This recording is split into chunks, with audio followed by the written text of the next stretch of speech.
Hello and welcome to this Source Gaming preview discussion. I'm NintenDaan and joining me today is NintenDaan. You're calling me by my internet name. Who are you? Twitter?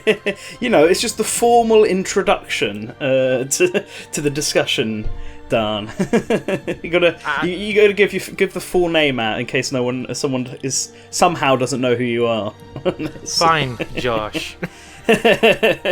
So Dan is here with me today to talk about Hyrule Warriors because he's had the chance to play it over the last week and a bit, and we wanted to get his earliest impressions of the game so far. So Dan, I'll start off with a simple one. How are you enjoying the game so far? Very much. I am absolutely loving Hyrule Warriors Age of Calamity. So, for the record, we can only talk about the first two chapters. Chapter 1 is the one that everybody already has played. Yeah, the one in the demo. Chapter 2 introduces you to the 4 champions and their playing style. And honestly, that is where most of my enjoyment really got the better of me, because the 4 Guardians in themselves are actually really fun to play and all feel very unique. I would say my favorite character so far, I will at least lead into that. I would say from the 4 champions, it's Urbosa. Okay. Overall, I think it's Impa. Okay. Yeah, Impa was my favourite one from the demo as well. I was curious about the champions. I was wondering how many of them might reference the Hyrule Warriors characters. So obviously, because that had Darunia and Ruto, and from at least the footage I had seen, there seemed to be glimpses of how they played in the champions moveset. Like, I believe Mifas has a wave attack where she launches a big wave, which looked exactly like Ruto's one. Yeah, but the way it's set up, like say the button combinations between the weak and the strong attack, and the way how that attack is performed is very different from what it was in Hyrule Warriors. Okay. And basically the build up to the various easy and strong attacks are also a bit different and twisted, because every character now has also a specific character interaction with ZR. So they really changed that aspect of it, and of course every single character can use the 4 Sheikah Slate runes, which also adds a lot of layers to that. So let's focus on the 4 champions then, because they were the ones that were not in the demo. And with Urbosa being your favourite, what is it about her that you enjoy? What is it that Sheikah Slates can do? And so basically, all of her X attacks are lightning attacks with her sword. So nice. Y is her basic attack, so if you just want to do some basic damage, you basically are focused on using on Y.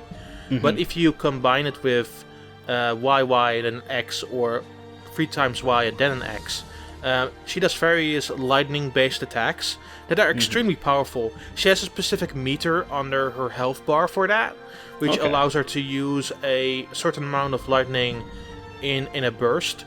You can recharge it at any time with her specific character interaction with ZR.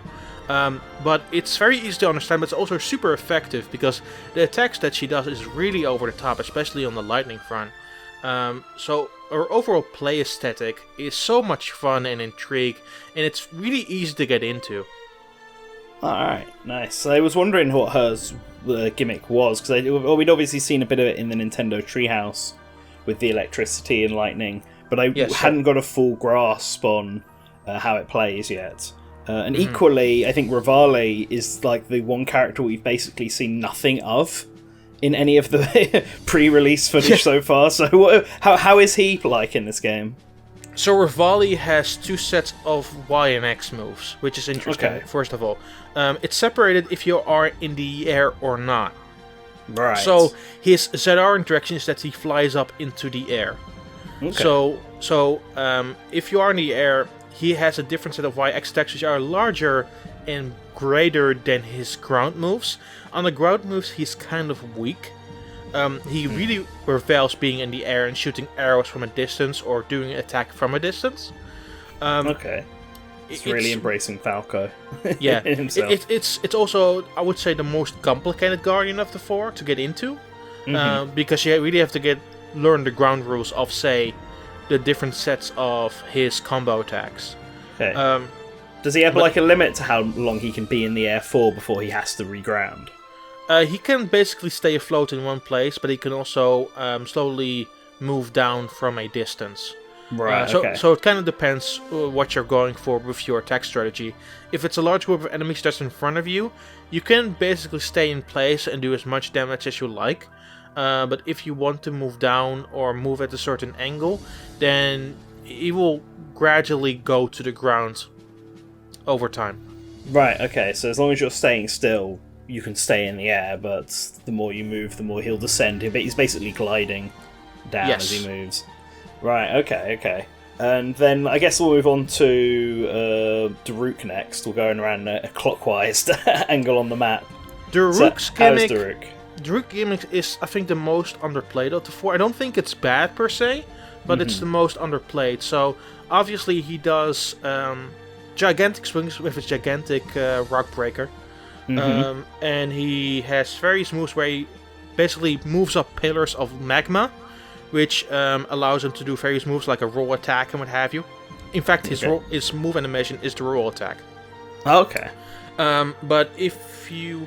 So, you use these magma towers outside of these special X attacks. So if you press set R, it will destroy all the magma towers you have created, and it does additional damage to the enemies around you. Right, okay. So, it's not the most impressive part of his character. I wouldn't say it's bad either. I think it's actually helpful to do a lot of damage in a short amount of time. But you first have to build up those magma towers, build that environment up around you, and then use set R, which is a lot of build up for basically one wave destroying move. It reminds me of Zelda's in that regard then. Like Zelda's moveset involves her placing runes and blocks around and then setting them off with ZR. Yeah, to explode in different areas, which is much more complex. I figured Daruk would be more simpler than that, given that he's just a big boy with a big club. Daruk wasn't very... Darunia, in Hyrule Warriors wasn't very complicated. So I guess Daruk would go the same way. No, they really made these magma towers feel important and ensure that you can do the most damage with them. But once again, they require some build-up, and will that be for everyone? I am not sure. I think it's really impressive how much damage you can do in a single swoop with that. But it takes some learning and adjusting to it. Okay. So, how does his Guardian champion power play into it? Because obviously in Breath of the Wild, the four champions had a different power.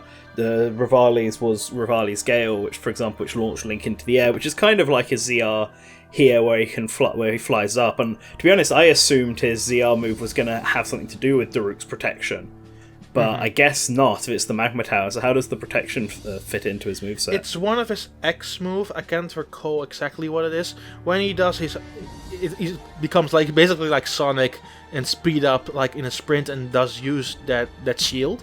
Okay. But it doesn't play in the greater scheme of things. Right, so okay then. So it's just part of his moveset, as opposed to a sort of mechanic. Yeah. He has. Okay. And I guess speaking of the champions' mechanics, the one that I think a lot of us were really curious if it would be in the game is Mifas, considering that's a revival ability in Breath of the Wild and doesn't quite fit in the warrior's style. Does that actually play into her moveset at all? No. No. No extra health boosts or last-ditch revivals from Mifa. I would say she has the funniest running animation, because she just flaps around in basically the air just trying to swim, and it's really funny.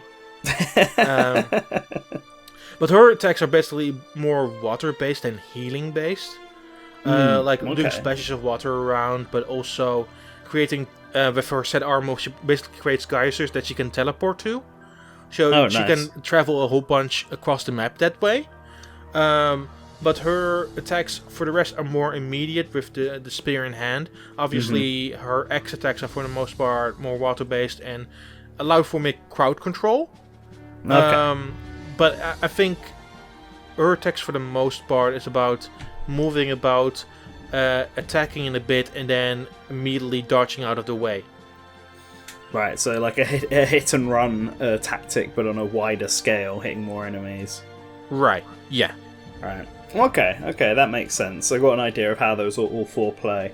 So I guess then the next point is that I believe it is in Chapter 2, you could actually get a chance to play as the Divine Beasts as well. That's correct. We saw a little bit of that in the Nintendo Direct Mini that was just passed. Mm-hmm.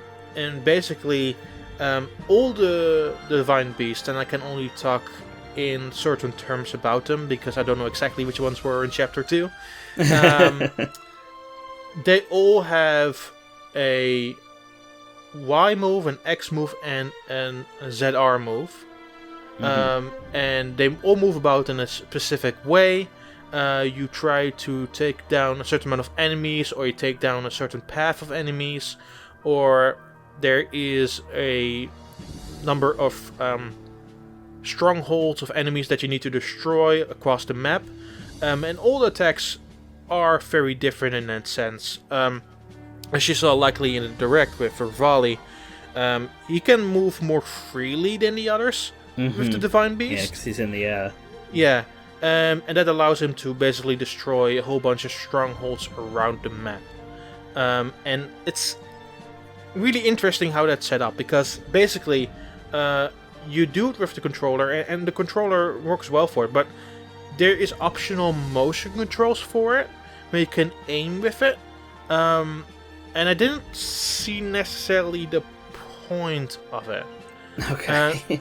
Not necessarily that it isn't like useful in some sense, because you can precisely aim at the enemies you're shooting for. My thing is, especially with the special attacks, because all of them also have the A special attack, just like regular characters, which is basically just a gigantic laser beam that flows over the place. And that allows them to destroy a bunch of enemies at the same time. I never felt in that exact need to use gyro controls, because the R-stick is perfectly suitable for that. Okay.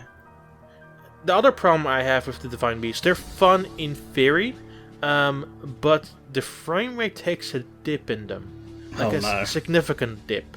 Oh no, 'cause it was already sort of dipping in the game already, like at least from the demo that we played. I don't really have the feeling it's in the main missions per se in the main game for some reason. It's mostly for me in the Divine Beast sections. Right. Okay then. It's really weird to look at that, because like the rest of the game, for the most part, it runs fine. Like there are some hiccups, obviously. But I think for the most part it just runs fine. And it's also, I think, quite a demanding game, what they try to pull off here in some respects. But I think with the Divine Beast sections, for some reason the frame rate is really over the place. And you're getting a lot of leeway to complete these sections, because the Divine Beasts have a lot of health. You have very powerful moves that basically can destroy everything in a few hits, or a singular hit if you're know exactly what you're doing. But depending if it's on rails, like some of the Divine Beasts are more open, like Rivali's Divine Beast is, in the grand scheme of things, that doesn't really matter, because the frame rate is still a bit wonky. And I'm not sure where that comes from, where that stems from, because the rest of the game doesn't have that kind of severe issue. Okay, it must just be. I can't say why it is. I usually can't see frames myself. in the sense usually that, I can't either, but it's really noticeable in the Divine Beast sections for sure. That's a shame. I do wonder what that is. Maybe something they'll be able to fix in like a launch day or post launch day patch, because I'm sure they'll want to keep fixing some of the more technical driven issues if they can.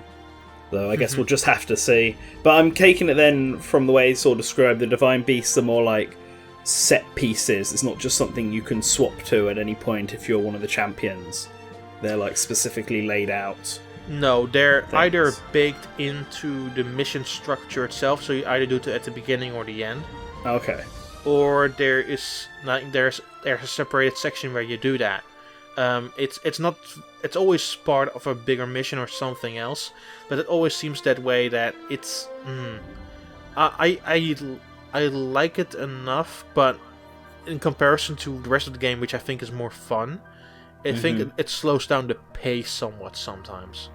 Right, okay, so it just feels a bit like a gimmick, just to let people control the divine beasts rather than something necessarily fully fledged out. It's not like, the Ganon mode in Hyrule Warriors 1.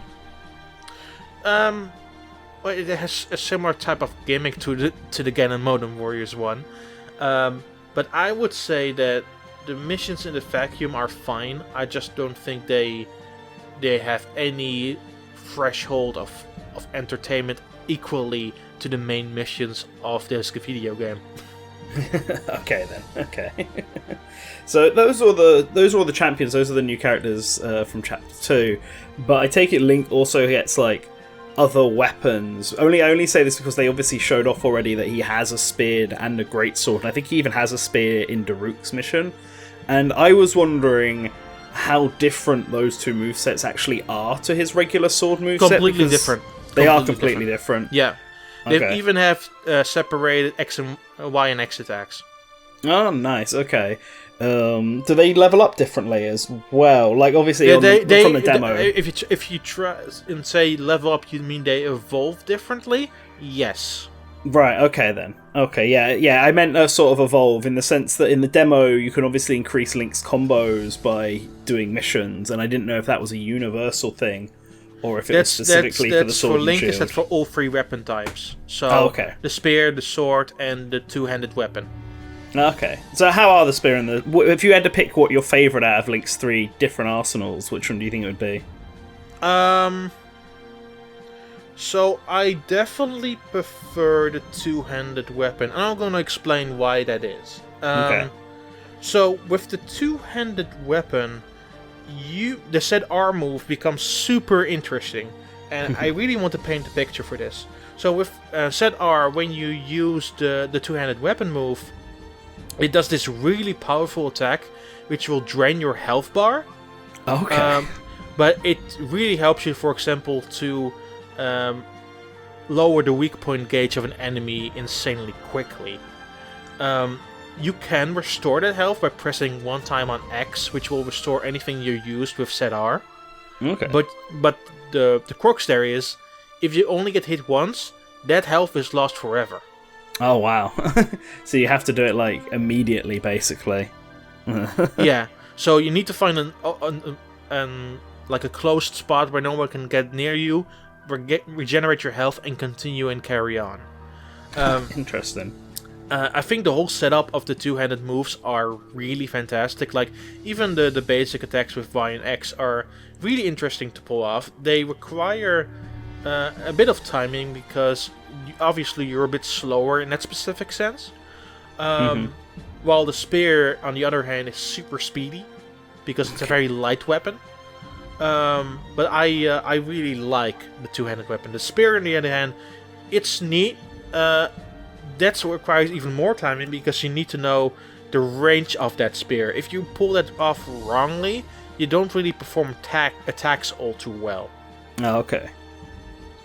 So it's something that you need precision on if you want to get the most out of it. Yes, absolutely. Okay, so they all sound different enough then, because I remember in Hyrule Warriors Link's movesets were all drastically different, but then in the demo the boomerang moveset, which is effectively counted as a sword and shield moveset, doesn't feel different at all, and so I was really curious if the spear and double-handed sword would follow that same thing, but I'm glad it doesn't. That's a good thing. So that covers up for really all of the playable characters and stuff. So I guess we can sort of talk about anything else that you think might be worth bringing up, like maybe your thoughts on the 4 stages or anything that happens within them that you can talk about. The 4 stages, obviously, they're based on the 4 regions where all of these characters are at. I think a Bosa stage, so the desert, the Gerudo Desert, is really well done. Because you are a part in the Gerudo Desert itself and a part in the town. And the dynamic between that is really well put together, and I really appreciate what they did there. Nice. And then on the other hand, something I really liked was the atmosphere of like Mifas area. So I'm not sure what the lake is called again. Zora's Domain. Zora's Domain. And that's not what a lake is called, but let's call it Zora's Domain. Yeah, we'll just call it Zora's Domain. Yeah. But like the atmosphere of like the kingdom aspect is so much well done. And then you walk out into the wider area surrounding the lake. Mm-hmm. It's so impressively scale-wise, and I think they did a really well job of presenting a different take on the Breath of the Wild world in this kind of setting, because you get to see a lot more that you really didn't see in the original, because you get to see like restored buildings, restored atmospheres, and what they were like, say, pre-Calamity. Yeah. And I think the scale of that and the way they presented itself is really well made. It's really well done. That's good to hear. I was really interested in Zora's Domain because of how vertical it was in Breath of the Wild, like having to traverse up the waterfalls, and they obviously couldn't do that in this game. At least I'm assuming they can't. And so I was wondering how they had remapped the world to keep it feeling authentic like Breath of the Wild, but also doable as a level, like so they can fit in the warriors. So it's nice to hear that it's that level in particular feels. I think special. I think for players who played Breath of the Wild and were curious what these worlds were like pre-Calamity, I think they will get a gigantic kick out of exploring the world. Especially immediately the 4 stages with the 4 champions, you immediately get an idea of how they lived like 100 years ago, which isn't too off from what they were after Calamity, but there are smaller details that only some will definitely notice. That's good. I love small details in games. It's the little effort that you appreciate. Yeah. Once again, it's funny how we went this entire discussion and didn't say a word about much about Zelda outside of she plays with runes. Yeah.